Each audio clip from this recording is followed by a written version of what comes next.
12 points for 9 minutes and change, the NBA's longest scoring drought in almost a dozen years during a 30-point loss to the Dallas Mavericks. Visiting Mavs scored 28 points during that stretch, matching the second best scoring run in the NBA over the past 2 decades. Steve Kerr, your thoughts? I'm not that concerned about a 9-minute scoring drought. I'm concerned about defense. I'm concerned about a level of intensity and preparation and competitiveness.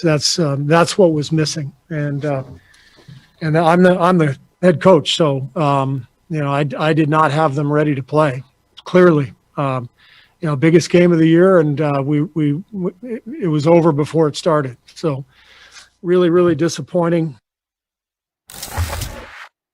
All right, so to reiterate here, fellas, the Mavs went on a 28-0 run in the first half onto a 30-point win over the Dubs. Stephen A., let me ask you this.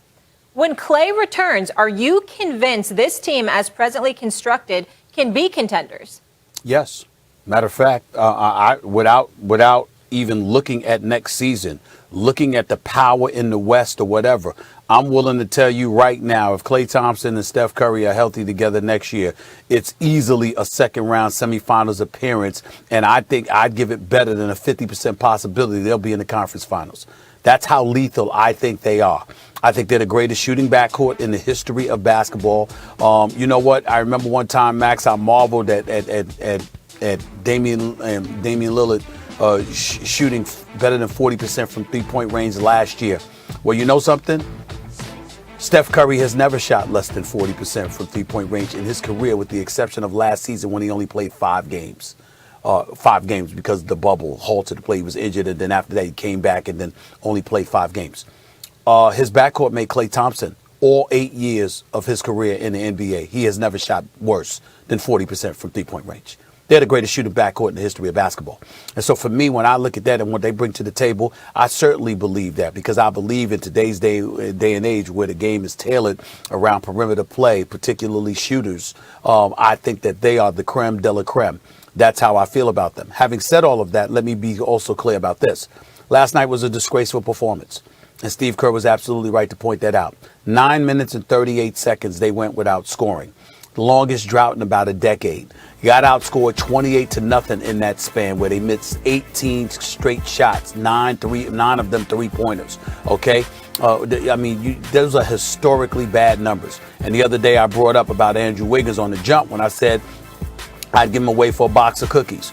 I'm not talking about his talent, because I know Andrew Wiggins has talent. But for every one game he's significant, there's 20 games where it ain't there. The numbers are there. But in terms of impact, this is a former #1 overall pick, and you just don't get much. And that's how I look at it. That would not be the case if Klay Thompson was there. And that's why I say what I say. I don't want to underrate Klay's importance. He is a great player. He's going to be in the Hall of Fame one day. He's a great two-way player. He's got size. And by the way, return of Coach Mackey, Stephen A., Steady Buckets, my daughter's basketball skills development program. Coach Mackey uses Klay to teach people how to shoot, right? He's perfect. I get it. It's not enough to make them contenders. And I respect your definition of a contender. You're saying 50-50 possibility they're in the conference finals. You're right. That's a contender. If you would have said, well, they'll get to the second round, I'm not trying to hear that. That's not a title contender. You're saying, no, they got a good shot to make it to the conference finals. That's a title contender. I disagree, as presently constructed. It's not enough, Stephen A., because we're so quick to look at Steph and Klay and think of those old Warriors. Really, I thought the second most important player on those old Warriors pre-KD was Draymond. He was the pick-and-roll partner with Steph. He was the do-everything guy on defense. He was the reason you could play 5 out, because at that point he could shoot the 3. He can't shoot the 3 anymore. He's a little bit older. Iguodala's not there, who's another guy totally forgotten in that core. There was like a core 4 on that team, and Iguodala's totally forgotten. He's a great player. He's gone, right? So, and you're right, Wiggins ain't no Iguodala, even if Golden State's trying to sell him as a defensive stopper. No, he's not. Now, here's the good news for Golden State. As presently constructed, I disagree with you, Stephen A. They ain't doing anything in the West next year. They'll make the playoffs, maybe get to the second round, maybe not.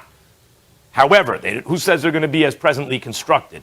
They can go out and get a superstar with what they have. Let's not forget, if they miss the playoffs, they'll have a lottery pick, and possibly, and they have Minnesota's pick, which is top 3 protected. this year, and then next year it's not protected at all, unprotected. They take the Minnesota pick, their own pick, Wiseman, Wiggins. They can get probably anybody. Does Karl Anthony Towns want to stay where he is in Minnesota if they have to give up their pick and they're going nowhere? Is Bradley Beal available? They'll be the team in the best position to swing a deal, and once they do, then they'll be contenders. But with the squad they have right now, they're not contending for a title next year, even with Klay. Yes, they would. Yes, they would, because you're thinking about the squad that they have, and you're not thinking about the impact a player can have on how others look. You're not thinking about how the combination of Klay and Steph makes Draymond better as a point forward and even as a defender, because you're energizing. You're not soaking up all your energy trying to bring these young dudes along. You're thinking about Wiseman, who's 7 feet. He's only 19 years old. This was his first year in the NBA. Next year, well, guess what? Some of the physicality that he had to absorb this year, because all you had to concern yourself with was Steph. Now you got to worry about Steph and Klay, which is going to put him in isolated situations in a position to do damage. That's also going to leave some of the, or relieve some of the onus from Draymond Green's shoulders as well. And whether it's a Wiggins or an Oubre or whomever else that you have there, along with the young talent that they have, again, it's as great as Klay is, and he is a future Hall of Famer without question, first ballot, 3-time champion, all of that other stuff. The combination of Klay and Steph and the level of fright and sheer panic that they provoke in an opponent on the defensive side of the ball frees up everything, not just physically and literally, but psychologically as well, in terms of what it infuses in your teammates, what they're capable of doing, and how all of a sudden the onus that is on their shoulders is significantly less, because you know what Klay and Steph can do and what burden that takes off of you. All of those things play a role. I ain't even bring up free throw shooting as well, which is incredibly important as well. They couldn't even get to the free throw line last night. They didn't attempt one free throw in that 9 minutes and 38 seconds. I had everything you set up. I had everything you set up. I agree. I think I agree with all of those points, actually. I'm going through them one by one. Ostensibly next year with a healthy Jamal Murray and an improving Porter and, obviously Jokic. I don't know that what you just said is better than that Nuggets team. I don't know. This Jazz team is right there with the Warriors that you describe. Obviously, the Lakers, the Clippers keep getting better. I don't know what everything you said could be true. That doesn't put them in the conference finals. I mean, you say 50-50. I say no conference finals for them next year, but that's the unless whole point, they make a move. I think they will make a move, but as currently constructed, no. I'm talking about presently constructed, because we don't know what moves they're going to make. But I said 50-50. You said no way, and then come back with a whole bunch of I don't knows. You don't know about Denver. You don't know about Utah. Right, but add it all up, they ain't getting there. I'm saying you don't know about all of those things. But I know about Klay and Steph, and so do you. By the way, I didn't even mention Phoenix. And I so didn't even mention Phoenix. Listen. They went to the final. They won 3 championships. You're talking about Klay and Steph when they had, again, Iguodala was an elite defender, but they had Jaja Pajulia. They had Andrew Bogut. I mean, they got all of that. I mean, now you go in a different direction with younger talent, more spry, fresher legs, and can do some things for you offensively. And combining that with Steph and Klay, please, I'm very confident in them. Very. All right, guys.